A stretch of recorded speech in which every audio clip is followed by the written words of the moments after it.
explain a little bit about that Ericksonian style? Okay, so I mean, that's a really big question you've asked. It's a big question, I know that. So to me, the idea of the Ericksonian hypnosis is, I think it's one of the most phenomenal approaches to hypnosis. Partly because you got to look at the man to understand the method, shall we say. Erickson, first of all, went through a lot of problems in his life. He got polio, he was paralyzed for a while, and re-educated his body to be able to walk again. Then he had a second bout of polio, went through immense amount of pain and learned to heal the pain.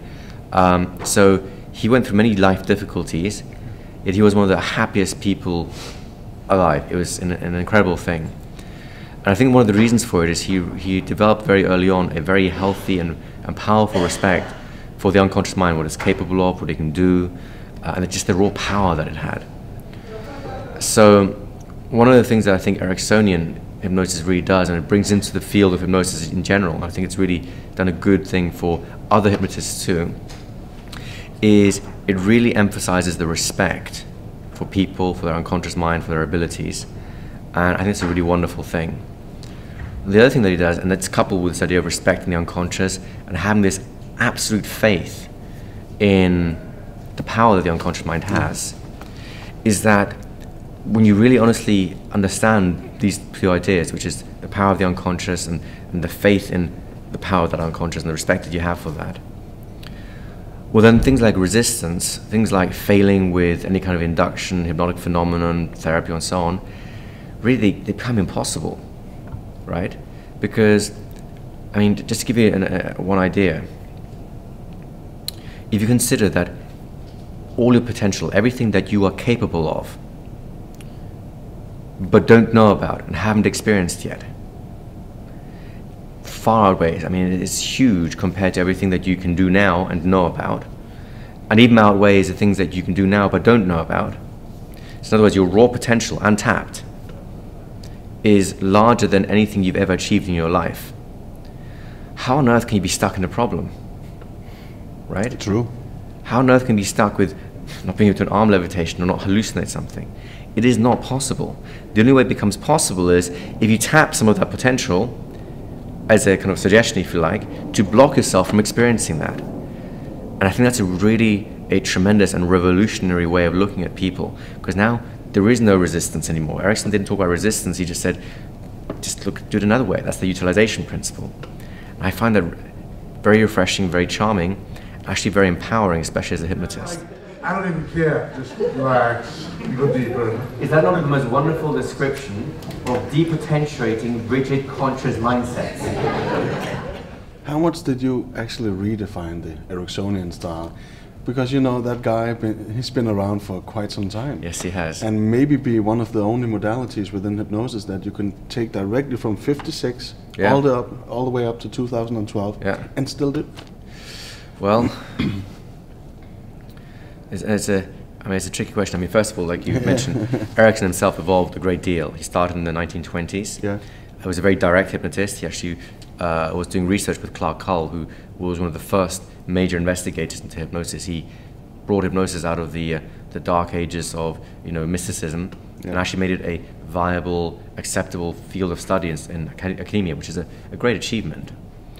So he started there with very direct technique, and then he very quickly, because of his early life experiences, evolved a more unconscious way of working with people and the more indirect method that he's become famous for.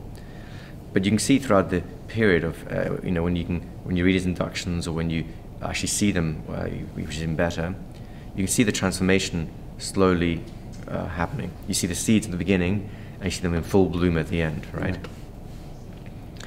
So Ericksonian hypnosis really is it's as much a study of a character as it is as a method, right? Yeah. So in terms of what I do, I mean, we teach a very wide array of hypnosis, from self-hypnosis to conversation hypnosis, therapeutic hypnosis, influence-based, and so on. And I have to admit, I draw heavily on my understanding of Erickson's for all those things. I will accept all the flaws in my method as being my own, and I'm hoping that you can see when you look at my courses, my different methods, if you like. I just want you to realize that hypnotic storytelling is a lot easier than people realize. and largely because the conscious mind has no involvement with it. The unconscious mind will find its own meaning. Now, if you look specifically at the idea of the Ericksonian hypnotherapy program, I have done my level best to stay as close to the original model as I can. Invariably, I will misunderstand things, see it from my own perspective, if you like. Invariably, I will add things to try and clarify something that was initially unclear to me from reading Erickson. I'm trying to present it in a way that's hopefully more accessible to people. And in translating it that way, I may have missed something or misunderstood something or reinterpreted something. I have no way of knowing it because I'm me, right? So I have done my very best to stay as faithful to the original model as I can in the Ericksonian hypnosis because it is such a wonderful thing. I have no doubt that I have failed in parts to do that. And I hope that the way I failed is still a way that's useful to other people so they can still learn to approximate that style in a way that's going to be suitable to their own personalities, if you see what I mean. Anyone here, let's just ask questions here. How many people here feel that their problem has either already gone or significantly shifted just as a result of that last trance, right? And that was all 10 minutes without any specific targeting? Another question is all about the preparation. Because been around the world, I know exactly how people or prepare themselves for their trainings. And what I kind of notice is you do this differently. Not only teaching differently, but maybe also preparing differently. Absolutely. You spend a lot of time just studying for that one workshop, training, course, whatever. Yeah. Tell me a little about why you do it the exact way you do it. Well, when I first started hypnosis, I was just talking to some of our trainers about this. I went to all the wrong schools. I learned all the wrong ways of doing hypnosis. And believe it or not, after about 1.5 years of learning hypnosis, I was a worse hypnotist than when I just read the books on my own. Because I picked up so many inhibitions, misunderstandings, half-truths that are unfortunately still quite common in our industry. So, I realized around about that stage that the traditional educational model, because they're using the basic classroom model like school does and so on, it doesn't work very well. I came to realize that people learn, as a rule, despite their teachers, not because of them, right? Yeah. So I was looking for a different approach. Then, at the time I was getting more into things like NLP and so on, I heard a story that really struck a chord with me, and it really backed up a lot of personal experiences I've had in other areas. The story was about how Grinder and Bandler went to meet Erickson. And one of the things they would do is they went through a process called deep trance identification, where they would basically put themselves in trance, watch the model, get ready to kind of internalize it. And only once they felt that they had this kind of connection to the model did they go and start to try and learn it. So basically, although this is again something that I think has been more eroded in NLP nowadays, they learned it all unconsciously first. And then they tried to figure out consciously what they knew unconsciously. And I think that's a tremendous thing. Because when you think about it, and neuroscience backs us up on this, all learning, all behavior, and all change will occur unconsciously first. They have different names for it. Implicit learning, there's all kinds of different labels for it. But essentially what we're saying is the unconscious mind is just faster, it's smarter, it does things better, it runs most of the processes anyway. Think about driving a car. You didn't actually know how to drive a car until you stopped worrying about it. In other words, until your conscious mind had stopped trying to do it, and your unconscious mind picked it up, right? By the way, it doesn't mean that consciousness is not involved. It's just, it's the wrong end. It's like putting the horse behind the cart and trying to push it, right? It works, but it's very inefficient. So that was a big realization that I had, and based on that, I decided not to do the hard way anymore. So now when I prepare myself for a seminar, yes, there are conscious elements involved, absolutely. I'm not one of these people or hypnotists who thinks the conscious mind is totally useless and should be completely ignored. It's a very useful thing. It has a very important function, a very important role. It's just I think that people use it in the wrong places, in the wrong ways. Exactly. And so when I prepare myself, I will expose myself to the model, I'll read lots of things, I will do my level best to, it's going to sound a little strange, I don't mean it quite this way, but it's a little difficult to describe. I'll do my level best to not understand or not get the idea that I know exactly what the people are talking about when I'm reading something, seeing something, to just purely appreciate it as an event. Like with Erickson, with the Ericksonian Hypnosis hypnotherapy program, I would listen to hours and hours of his lectures. I would watch his video on constant loop, have it playing in the background, I'd fall asleep to it, wake up to it, I'd have strange dreams about it. And I wasn't really trying, for at least the first 3 or 4 months, I was not trying in any way or shape or form to make sense of it, just to appreciate it, to enjoy it. Absorb it somehow? Exactly, to absorb it. That's a very good way of putting it. Only once I have that, is it worth going back and trying to figure out, well, what patterns can I detect? What things are going on here? What are the principles? What's really going on behind the scenes? Not the actual word he used or the phrase he used. Those come at the same time, of course. You can pick up certain phrases, words, techniques, and go, okay, this expresses something. What does it express? So now consciousness has a very valuable role. It's a detective. A detective cannot detect unless there's something worth investigating. If you have an empty barrel, there's no investigation. So I fill the barrel first, and then I send the detective in to figure out what's in there. And then finally, I guess you could call it, a librarian comes in and organizes it all so that it's easy for other people to pick up. But then also in teaching, I understand the same process has to happen. So I'll take people through the same journey in a more compressed time frame, because I've done the hard work of taking chaos and compressing it into something useful. Yeah. I can now organize that chaos so it feels chaotic for the first few days to people, but then slowly allow the detective to come in for the principles to emerge, and then finally towards the end, the librarian come in and organize it neatly so their conscious mind goes, oh yeah, that's easy, that's easy, that's easy. So that's really how I look at the idea of training myself, and of course it evolved into how I train other people to do things. But maybe the thing that makes everything more efficient.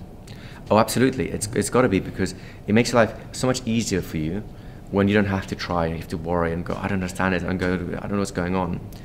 I think one of the biggest, it's not just an error, I think it's one of the biggest tragedies that our educational system has forced upon us. And by the way, I think education is a great thing, you know, learning to read, write, and so on, is an important thing, right? But one of the biggest tragedies of that, the method we're currently using, is that virtually everyone is left with the impression that you have to know something before you can do it. And that's not how it works. You have to be able to do something before you can know it. It's okay to run around for a while and be totally confused, have no idea about something. That's actually a prerequisite to learning it. And once you have been confused enough by getting results consistently without realizing what it is you're doing, that's when the academic style of learning, the idea of categorizing it and understanding it and intellectualizing it, then it becomes useful. But if you do it too soon, you get something called premature cognitive commitment, which means basically your ideas are attached to the wrong things, which means it's a fantasy you've got. The fantasy doesn't match reality, so when you're trying to put your fantasy into reality, it doesn't work. You fail. Yeah. You see this every day as a hypnotherapist. I know you're a hypnotherapist. Yeah. And you know you have clients come in and they'll come back and they'll say, oh, I haven't been in trance, I heard everything you said, I can't have been hypnotized, right? Yeah. The reason they're saying this is because they have premature cognitive commitment about what hypnosis is. They've seen the TV shows, they've read Svengali, they've seen, you know, the movies with people going all zombie-like, exactly. And they think they know what hypnosis should be. And they've committed to the idea so rigidly that when you actually use real hypnosis with them, and you know as a hypnotist, there's no shadow of a doubt, right? They were out there, right? But they don't believe it. And in not believing it, they can actually reverse suggest all the good work you've done, which is why we have tools like, you know, ratification or convincers and so on, to help break down their commitment, their premature cognitive commitment. And I think that's a really important phase in the learning process that really is not addressed, and it's a great shame. Well done. That's a great.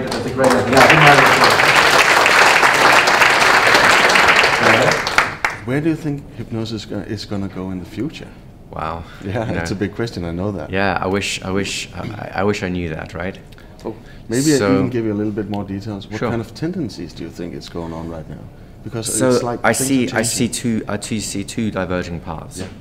One of them frightens me a little. The other one I find very appealing, very rewarding.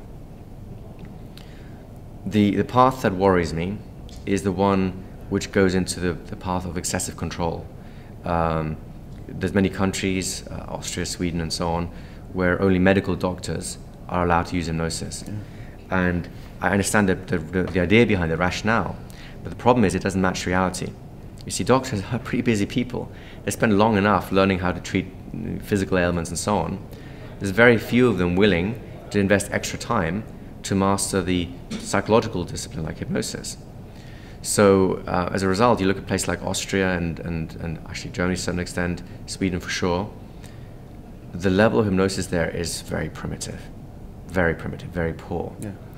And it's not because there's not smart people there, it's because the smart people who are allowed to use it don't have time to. And I see trends like that happening in Britain, in America, and so on. You know, psychologists are saying, well, lay people shouldn't be able to use hypnosis, only us.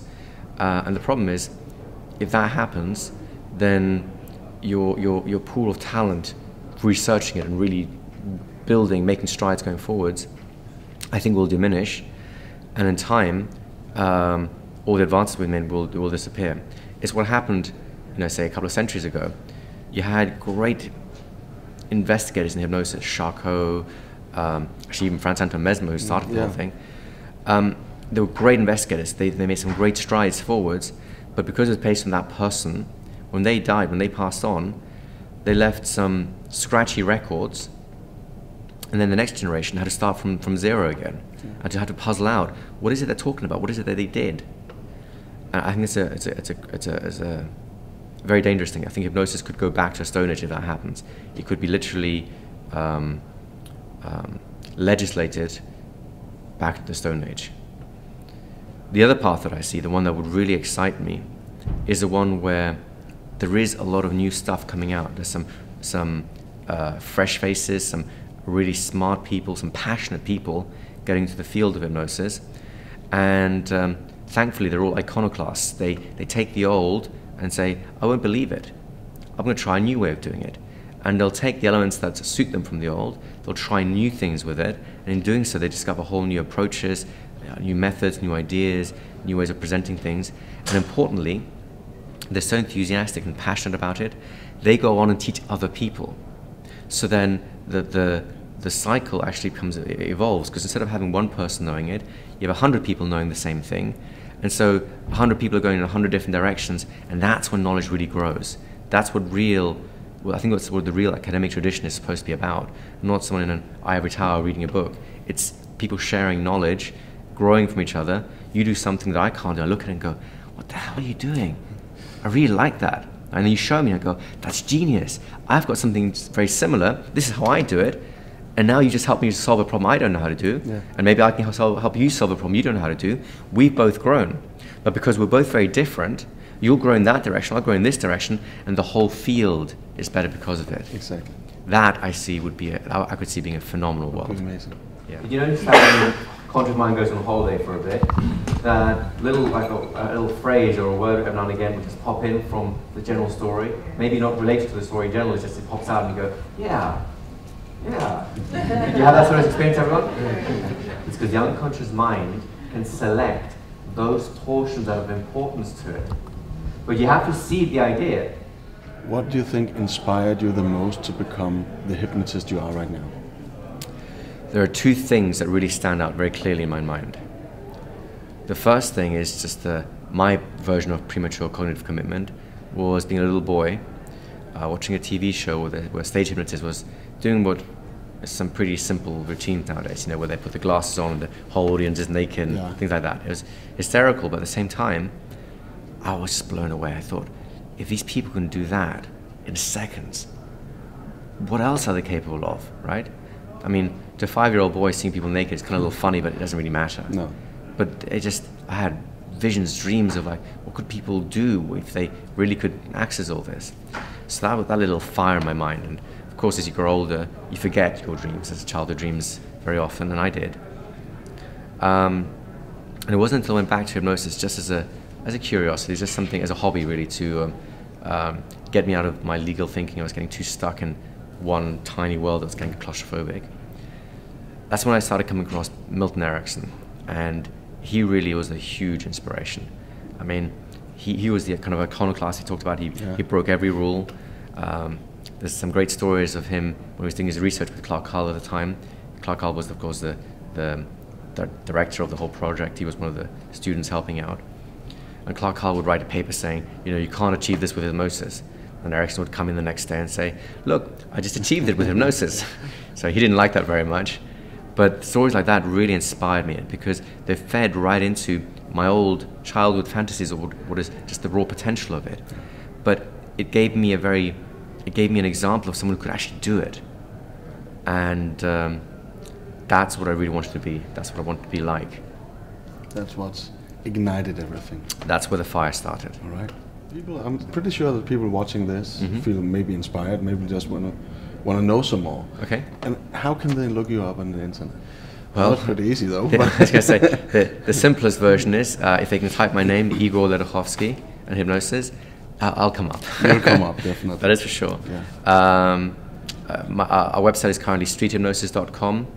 We have many other websites, of course, conversational-hypnosis.com and all kinds of things. Yeah. But really, the simplest thing is look up my name, and you will find more things that you can shake a stick at. Send us an email sometime, and we'll happily tell you all things we're getting up to.